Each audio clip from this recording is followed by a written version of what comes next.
Muchísimas gracias por la presencia de todos ustedes hoy aquí. Un especial agradecimiento al Colegio de Abogados de Belleville y, por supuesto, al Instituto Panamericano de Derecho Procesal en su capítulo Argentina y, desde luego, de modo muy particular, a mi querido amigo, el profesor doctor Manuel González Castro. Quiero comenzar pidiendo disculpas por esta disfonía crónica que seguramente ameritaba que yo no estuviera hoy aquí, pero bueno, mi amigo Manolo fue más fuerte, así que aquí estamos tratando de sobreponernos a esto. Como seguramente todos aquí en esta sala saben o recuerdan, podemos pensar al proceso como un método pacífico y dialéctico de debate de dos partes encontradas ante un tercero lo más imparcial que se pueda. Se trata, como ustedes también imaginarán y confirman a diario, de un debate de razones entre las cuales ese tercero decide invocando, dando él también razones. Por cierto, no es un debate científico, un debate especulativo, sino que es un debate para la toma de decisión, es un debate de la razón práctica. Y ciertamente hay ahí la confluencia de una serie de cuestiones de hecho y de cuestiones de derecho no siempre fácilmente escindibles. Durante muchísimo tiempo, la gran mayoría de los juristas, especialmente de esos que están por allá arriba, los teóricos jurídicos, los filósofos del derecho, pusieron especial atención en las cuestiones normativas, en la denominada premisa normativa del razonamiento judicial. Pero de un tiempo a esta parte, esos mismos teóricos jurídicos han comenzado a poner la atención en esas cuestiones de hecho, en los hechos en el derecho, en la denominada quaestio facti o premisa fáctica de ese razonamiento judicial. Y entre las cosas que surgieron a partir de ese interés fue algo que nos imputaron a los procesalistas. Nos imputaron que nuestros enfoques eran meramente procedimentalistas, que no había allí una profundidad en nuestros enfoques, porque ciertamente ellos también encontraban que había aquí, en este tema de la cuestión fáctica de los hechos en el proceso, una serie de complejidades. Y fue a partir entonces de estudios de autores sumamente importantes, con cuyos nombres no quiero aburrir, pero simplemente a título ejemplificativo, Miriam Damasca, William Twining, Susan Hack, con gran influencia en el mundo anglosajón, Luigi Ferraioli, Michele Tarufo en Italia, Perfecto Andrés Ibáñez, Marina Gascón Avellán, Daniel González Lagier, Jordi Ferrer Beltrán, José Calvo González en España. Podríamos seguir con la nómina de autores que nos vinieron a decir a los procesalistas: ustedes están preocupados por esa figura del juez, por su poder a la hora de decidir en el ámbito de un proceso, están obviando uno de los espacios donde seguramente el juez es ese espacio en el que tiene más poder, ese enorme poder, ese enorme arbitrio a la hora de decir tengo por probado X. Y entonces, desde el garantismo que defiendo, me parece importante traer aquí que quizás ya no basten las reglas institucionales acerca de la prueba, unas reglas institucionales que, como inveteradamente hemos hecho desde el derecho procesal, se preocupan por qué, quién, cómo, dónde, cuándo, a través de qué instrumentos, de qué medios probar, esas normas que regulan todo el ámbito de la prueba, sino también empezar a ponerle una especial atención a las denominadas, quizá algo pomposamente, reglas epistemológicas acerca de la prueba. ¿Qué es esto de la epistemología, de las reglas epistemológicas? ¿Y por qué me servirían a mí, abogado litigante, que tengo que lidiar con cuestiones fundamentalmente prácticas? Pues la epistemología se ocupa de las condiciones de producción y de validación del conocimiento. Nos intenta contestar esa pregunta de ¿por qué creer? ¿Por qué estar seguros? ¿Por qué confiar? Y el proceso en sí mismo es un instrumento epistémico, un instrumento a partir del cual buscamos y conseguimos y producimos conocimiento acerca de los hechos sobre los que afirmamos como parte de esa controversia jurídica entre las partes. Y entonces, ¿es posible conocer en el proceso? ¿Por qué creer? ¿En qué hechos probatorios buscar respaldo para esas hipótesis acerca de cómo los hechos fueron y cómo establecer un enlace adecuado para ello? ¿Qué significa tengo por probado X y cuándo puedo decir tengo por probado X en el ámbito del proceso? Resulta virtualmente imposible para mí en estos minutos que tenemos poder mostrarles la cantidad y variedad de problemas que plantean estos temas. ¿Qué es un hecho? La idea del hecho externo, el hecho percibido, el hecho interpretado a partir de eso que percibo, los problemas de percepción entre hecho externo y hecho percibido, los problemas de interpretación y la ineliminable subjetividad que esas percepciones y esas interpretaciones acerca de los hechos traen, y entonces las disputas entre teorías que intentan acercarse a eso, desde un objetivismo ingenuo, y ustedes me dirán, ¿para qué esto en nuestra práctica?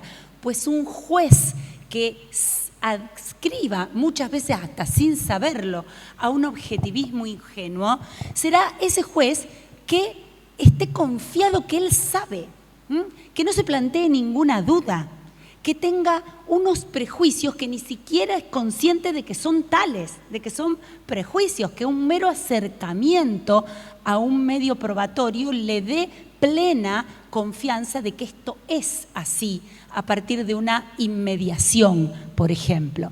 Y en el otro extremo, frente a los problemas para conocer, el escepticismo, y el escepticismo radical.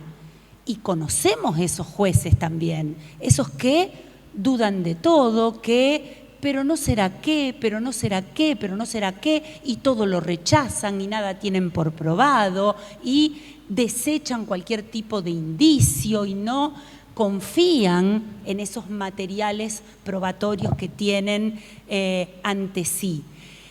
Sin embargo, hay en un punto, frente a estos dos extremos, una necesidad de afirmarnos en una suerte de cognoscitivismo crítico, o si quieren, de un escepticismo moderado, esa intuición que tenemos de que conocemos al menos parte de la realidad por nuestros sentidos, aunque porque es un objetivismo o un cognoscitivismo crítico con plena conciencia de las dificultades y de los problemas que podemos tener para acercarnos a esa verdad. Como les decía, todo esto es muy rico y plantea una serie de cuestiones en lo personal, para mí, muy interesantes, pero nuestro tema aquí es otro. Es la pregunta por el proceso como un vehículo para la búsqueda de la verdad. El tema de la verdad es un tema acerca del cual yo no puedo ni debo ingresar. Tiene unas profundidades filosóficas que elementalmente me exceden.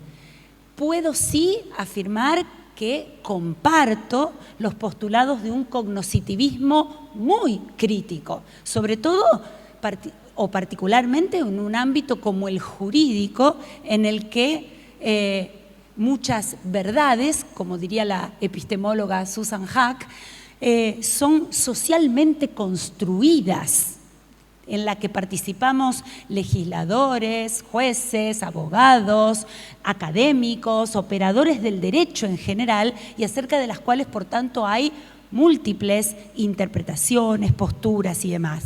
Pero cuando nosotros observamos esta discusión de la verdad y la prueba en el ámbito procesal, en el derecho procesal, yo podría decir que tenemos un debate que con matices puede plantearse así.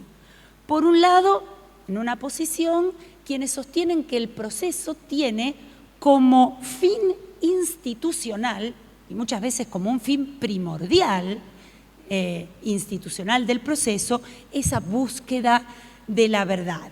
La verdad de los hechos, nos decía el gran profesor Michele Tarufo, es condición de justicia de la sentencia. Una sentencia es justa solo si aplica el derecho objetivo a los hechos declarados verdaderos en el proceso. Y a partir de esa definición, él era muy enfático en cuanto a la importancia, a la trascendencia, a lo primordial de esa búsqueda de la verdad. Acusaba a quienes desdeñaban la verdad de verifóbics en idioma inglés, ¿no es cierto? Verifóbicos, aquel que le tiene fobia a la verdad. Y por supuesto se llegaban hasta algunos extremos de cuestionamiento de la proscripción de la denominada prueba ilícita, ¿no? Y de toda la teoría del fruto del árbol prohibido, postulando incluso su utilización. En el otro extremo, tenemos a quienes afirman al proceso no le interesa la verdad. La verdad es inalcanzable, es falible, es relativa, dependiente de los individuos, de la cultura, del espacio, del tiempo. Lo que hoy es verdadero aquí no lo es allá, lo que fue verdadero en otra época hoy no lo es. ¿Cuál verdad? La verdad del juez de primera instancia, la del juez de segunda instancia, la de la corte. ¿Cuál es la verdad? Importa, en cambio, la convicción del juez, la coherencia narrativa de la declaración acerca de los hechos, el cumplimiento formal de las reglas institucionales, y la finalidad del proceso está precisamente en la pacificación, en dar certidumbre a las relaciones jurídicas y contentarnos entonces con solucionar el conflicto. Pues bien, a riesgo de que en un ámbito como este yo merezca la condena del Apocalipsis, que decía que los tibios íbamos a ser vomitados por el Señor, voy a permitirme insistir aquí en que al proceso, al derecho procesal, le interesa la verdad. Yo estoy convencida de que la verdad es importante para el proceso y es importante para el derecho procesal. Y afirmo esto porque la primera cosa que se me ocurre decir es que si esto no fuera así, terminemos de una buena vez con esta farsa. Solucionemos los conflictos con la perinola, con la moneda, con las estadísticas de lo que habitualmente sucede en este tipo de conflictos, con este tipo de actores, con este tipo de demandados, bajo estas circunstancias, y ganemos tiempo, dinero, confianza, incluso prestigio social. Si la verdad no fuera importante, ¿a qué la propia prueba en el proceso? ¿Para qué abrimos la causa a prueba? ¿Por qué le daríamos un distinto valor probatorio al testimonio de doña Rosa que al resultado del ADN? Toda la construcción penal garantista descansa en este interés fundamental en la verdad.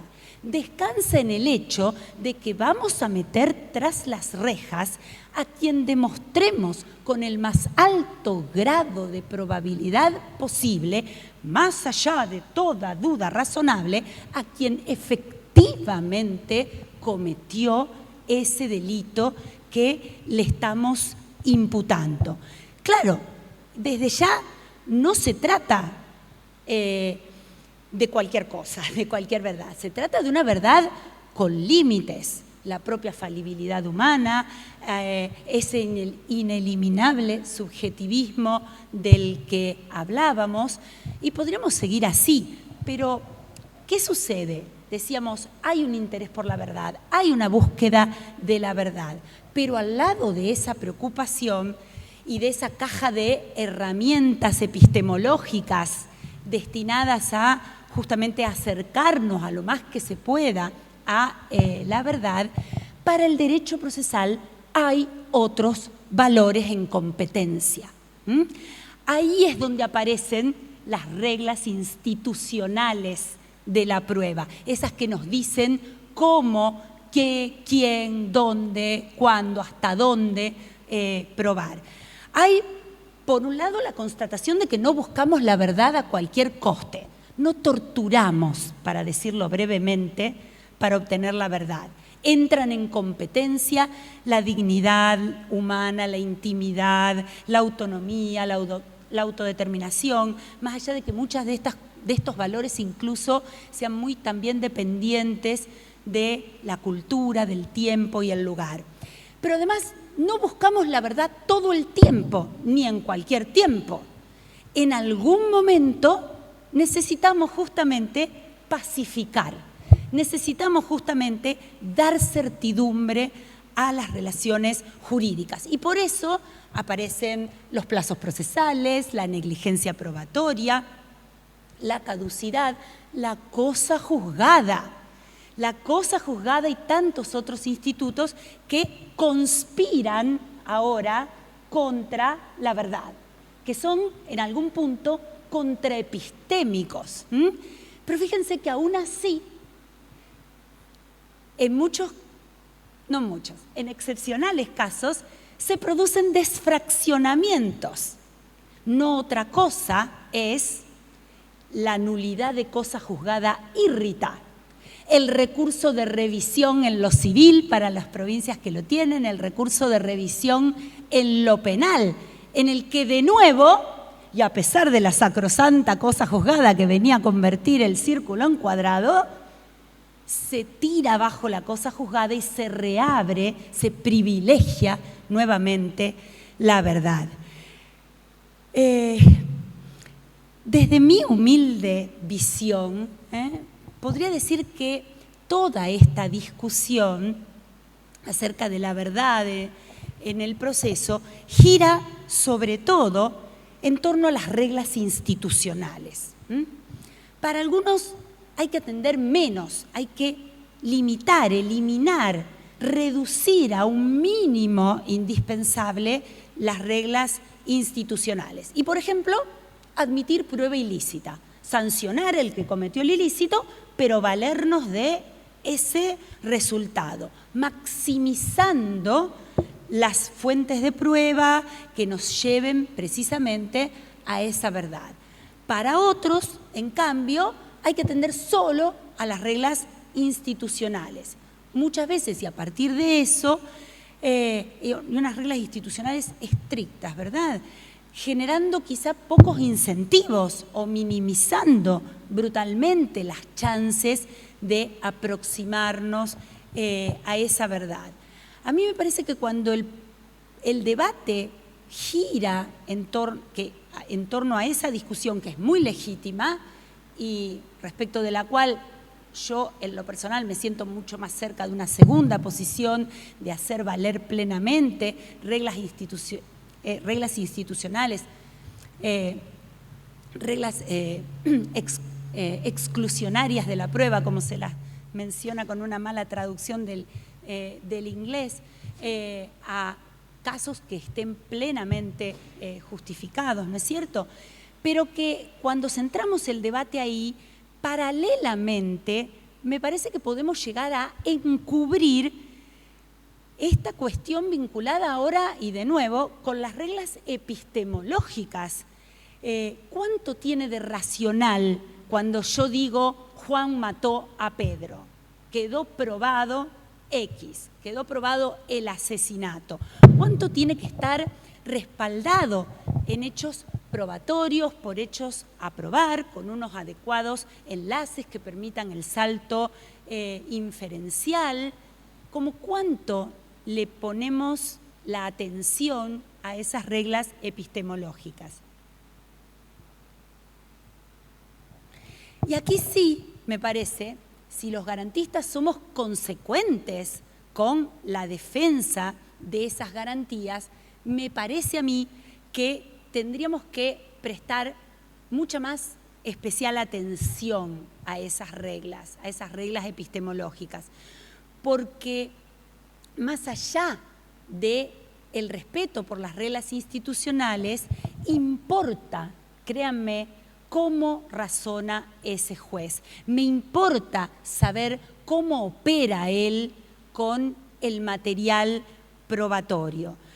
Porque, por otro lado, es frecuente que quienes se identifiquen con un activismo del juez en la cuestión probatoria llenen sus sentencias con citas de Tarufo, de Ferrer Beltrán y de otros autores en los que esa preocupación por la verdad está muy clara, pero luego no sean nada consecuentes, créanme, con lo que un Tarufo o un Ferrer Beltrán diría en torno al rigor con el que es fundamental manejar la cuestión probatoria. No en vano la concepción que ellos defienden se llama concepción racionalista de la prueba. Quieren la fórmula lógica, quieren la constatación de que aquí hay unos medios probatorios que son pertinentes respecto de estos hechos a probar, que se han desechado las hipótesis alternativas, que se han confirmado las hipótesis secundarias, que se han sopesado, que ha habido todo este trabajo que tiene que ver con el rigor a la hora de preguntarnos cómo confiar, cómo creer, cómo sostener ahora en el ámbito de un proceso. Pensemos en la cantidad de pericias que a diario vemos en los que no está este fundamento epistemológico, en los que el perito no me dice qué método siguió, con qué protocolo actuó, de dónde saca esto que concluye, con lo cual concluye. Y a diario, ¿cuántas veces esto también falta? ¿Cuántas veces echamos en falta este razonamiento así de exhaustivo, así de serio, así de respaldado en la motivación de los hechos del juez? Bueno, y si quieren más motivos entonces para ser vomitada por el Señor, diré que es muy posible que muchos garantistas critiquemos a un Michele Tarufo, a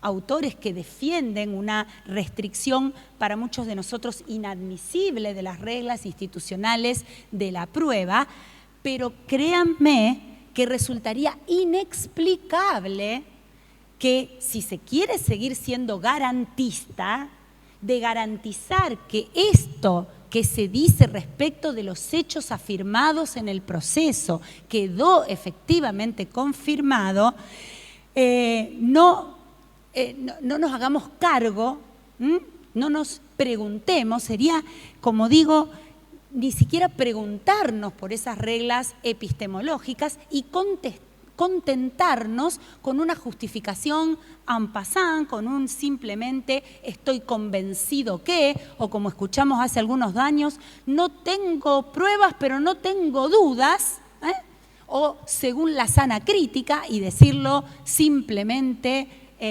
así, sin dar cuenta de qué sería esto de la sana crítica. Entonces, y simplificando un poco el debate, yo me preguntaría, ¿tiene por finalidad el proceso la verdad? Yo creo que no. Pero la verdad no tiene nada que ver con el proceso. Yo estoy absolutamente convencida que sí, que claro que hay un interés y un interés muy serio por la verdad en el proceso. ¿Hay otros valores en juego? Indudablemente sí. Por eso existen las reglas institucionales de la prueba. Para eso están, aunque solo para ponernos en contexto, ¿no? Recordemos que en todos los ámbitos de la formación seria, científica, del conocimiento, existen estas reglas institucionales. El científico no puede manipular al ratón en el laboratorio de la manera que quiera. Y la humanidad ha sido testigo de estas reglas institucionales del conocimiento científico en cuanto con lo que atravesamos a través de la pandemia y los debates en torno a si el tiempo que se tardó en producir esas vacunas había sido el suficiente como para respetar estas reglas institucionales de la formación del conocimiento científico, sí o no. La relación entonces entre estos valores en juego, la verdad, la pacificación, la seguridad, el orden, la intimidad, la dignidad y tantos otros que hemos mencionado, entiendo que está condicionada también por factores culturales que varían de lugar en lugar, de época en época, pero que es menester plantearnos y es menester debatir qué tipo de equilibrio, qué tipo de relación vamos a establecer entre esos objetivos. Señores abogados, como garantista les insisto que allí donde mayor arbitrio hay en el juez, y créanme porque duermo con uno, allí están los hechos del proceso. No está tanto acerca de cómo se interpreta tal o cual norma, sino en cuanto a la definición de los hechos. En estos tiempos tan tristes que estamos viviendo, menciono el último, o uno de los últimos, creo que es el penúltimo ya, dentro de lo que es el debate público en la Argentina, créanme que no importa tanto cómo un juez interprete la norma acerca de qué se entiende por abuso sexual, sino que seguramente lo importante sería definir si fue en el 2007, si fue en el 2006, si 14 años, si 16 años, si sabía, si no sabía o si le mintieron. En suma, hay una pretensión de verdad en el proceso, pero no a cualquier precio. Hay una pretensión de verdad en el proceso, pero no solo de verdad. Muchísimas gracias.